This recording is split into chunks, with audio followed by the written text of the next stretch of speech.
Hello friends, आज के इस वीडियो में हम टोटल 20 प्रश्न को लेकर आए हैं जो कि काफ़ी महत्वपूर्ण है एग्ज़ाम को लेकर के। प्रश्न के साथ आंसर के साथ साथ कुछ विस्तृत रूप से जानकारी भी दिया हुआ है जिसे आप पढ़कर समझ सकते हैं। ठीक है दोस्तों, तो आज की वीडियो में टोटल 20 प्रश्न देखेंगे। चलिए पहला प्रश्न देखते हैं। गांधी इरविन समझौता कब किया गया था? तो गांधी इरविन समझौता जो हुआ था और अंग्रेज लॉर्ड इरविन और महात्मा गांधी के बीच 5 मार्च 1931 में हुआ था, यानी सही जवाब हो जाएगा आपका ऑप्शन नंबर सी। ठीक है दोस्तों, दूसरा नंबर प्रश्न देखते हैं। रजिया बेगम का संबंध किससे है? तो रजिया बेगम का संबंध जो है वो आपका ऑप्शन नंबर डी यानी गुलाम वंश से है। विश्व का पहली मुस्लिम शासिका बनी थी रजिया सुल्ताना। ठीक है दोस्तों, चलिए अगला प्रश्न देखते हैं। आवेग किसका राशि है? तो आवेग किस प्रकार का राशि है? तो आवेग एक सदिश राशि है। ठीक है, यानी सही जवाब होगा ऑप्शन ए। सदिश राशि जिसमें दिशा और परिमाण दोनों होता है उसे सदिश राशि कहते हैं, लेकिन जिसमें केवल दिशा होता है और जिसमें केवल परिमाण होता है, दिशा नहीं होता है, उसे अदिश राशि कहते हैं। ठीक है, जिसमें केवल परिमाण होता है वह अदिश राशि कहलाता है और जिसमें दिशा और परिमाण दोनों होता है सदिश राशि कहलाता है। ठीक है दोस्तों, चलिए अगला प्रश्न देखते हैं।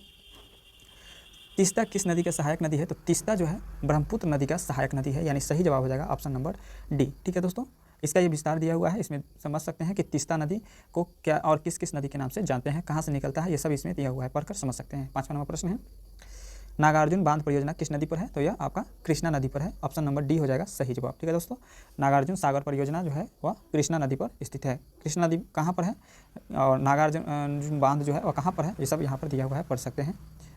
वही बात करें, किस राष्ट्रपति के चुनाव का निर्विरोध लड़ा गया था? तो निर्विरोध जो है राष्ट्रपति चुनाव आपका नीलम संजीव रेड्डी जो है निर्विरोध जीते हुए थे। ठीक है, वह 6ठा राष्ट्रपति थे और कब जीते थे? तो 13 जुलाई 1977 ईस्वी को। ठीक है दोस्तों, चलिए अगला प्रश्न देखते हैं।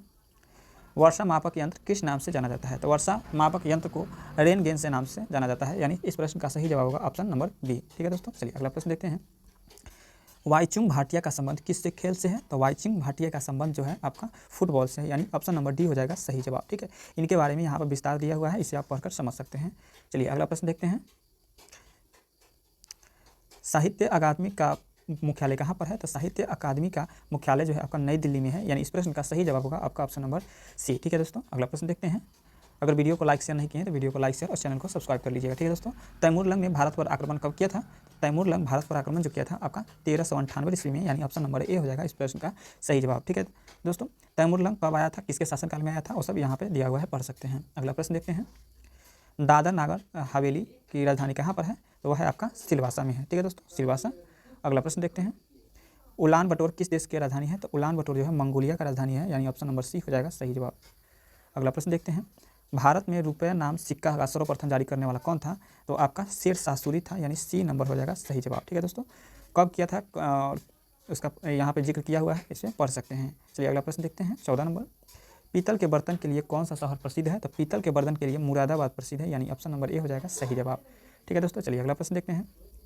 राजीव गांधी की समाधि स्थल कहाँ पर है? तो राजीव गांधी की समाधि स्थल जो है आपका राजीव गांधी के समाधि स्थल को किस नाम से जाना जाता है? तो राजीव गांधी के समाधि स्थल को वीर भूमि के नाम से जाना जाता है, यानी इस प्रश्न का सही जवाब होगा ऑप्शन नंबर डी। कुछ यहाँ पे महापुरुष का नाम दिया हुआ है और यहाँ पे समाधि स्थल का नाम दिया हुआ है। ठीक है, याद रखिएगा, बहुत महत्वपूर्ण प्रश्न है। ठीक है दोस्तों, चलिए अगला प्रश्न देखते हैं।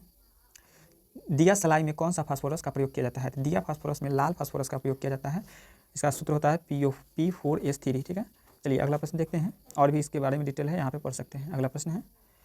शिवाजी किसके समकालीन थे? शिवाजी जो थे और औरंगजेब के समकालीन थे। ठीक है दोस्तों, किसके समकालीन थे? तो शिवाजी छत्रपति जो है वह समकालीन थे औरंगजेब के। ठीक है, चलिए अगला प्रश्न देखते हैं। राष्ट्रीय मानव संग्रहालय कहाँ पर स्थित है? राष्ट्रीय मानव संग्रहालय जो है भोपाल में है, यानी सही जवाब होगा आपका ऑप्शन नंबर सी। ठीक है, उसके बारे में यहाँ पे विस्तार दिया हुआ है, पढ़ सकते हैं। अगला प्रश्न देखें। तो भारत में सर्वप्रथम फील्ड मार्शल कौन थे? तो भारत के सर्वप्रथम फील्ड मार्शल जो थे आपका KM करियप्पा थे, KM करियप्पा। ठीक है, KM करियप्पा, यानी ऑप्शन नंबर डी हो जाएगा सही जवाब, इनमें कोई नहीं होगा। अगला प्रश्न देखते हैं, और इस वीडियो का लास्ट प्रश्न है। किस बीमारी को काली मौत के नाम से जानते हैं? तो प्लेग को है काली मौत के नाम से जानते हैं, ऑप्शन नंबर बी हो जाएगा सही जवाब। ठीक है, यह 14वीं शताब्दी में महामारी आया था जो कि प्लेग या ब्लैक प्लेग के रूप में भी जाना जाता है। ठीक है, यह 1396 से लेकर के 1340 से 1353 के बीच आया था। यह जो है यूरेशिया में हुई थी, जो कि ब्यूबोनिक प्लेग महामारी था। ठीक है दोस्तों, प्लेग यह बिल्कुल कोरोना की तरह था। ठीक है, कोरोना से भी बहुत मैंने भयंकर रोग था। ठीक है दोस्तों, तो आज के वीडियो में देखें टोटल 20 प्रश्न। ठीक है, 20 प्रश्न के साथ साथ आंसर के साथ साथ कुछ इसका महत्वपूर्ण भी बताया गया है इसके बारे में, ठीक है दोस्तों, तो आप उसे भी पढ़ लीजिएगा। मिलते हैं नेक्स्ट वीडियो में। जय हिंद, जय भारत।